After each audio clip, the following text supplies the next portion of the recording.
I have a question about the targeted commercials in social medias. The question maybe to the public, to you, is how much would you pay a social network per year to not see any ads? So what do you think the value of your information is? How do you envision a potential federation of blockchain networks in the future of social media? What would be the benefits and disadvantages of going decentralized? I was actually concerned about these data which are being stored in the data centers. Whether those digital footprints can be misused by anyone or in any form. Likes you give, the comments you give, all this information you might forget, but all that is part of your digital footprint. So everything you click, do in an application should be done very purposefully and not wastefully. How can it be ensured that any pictures or videos that I post in social media cannot be misused? In ARTICONF, we are developing privacy by design mechanisms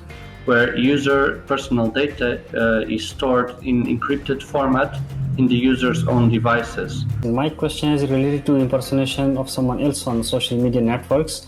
So you might be familiar with deepfake. It's a very pressing question, and thank you for asking it. We can use blockchain to identify what the source is, if it's a trusted source, if it's a qualified source, if it has been changed, if any bits have been changed on the way from the source to you. It is very, very challenging for a common man to classify what is real and what is fake.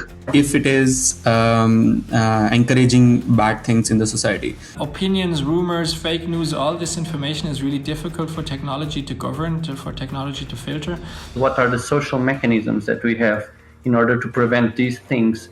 Can we arrive to consensus? Can we reach expert opinion easily? COVID-19 will be a trigger for a lot of changes that will happen in the social networks. I think this is more than a technological solution, is a democratic issue. Hyperlocal approaches or smaller communities, in my mind, are the solution to this. And the democratic process should not be skipped in this step.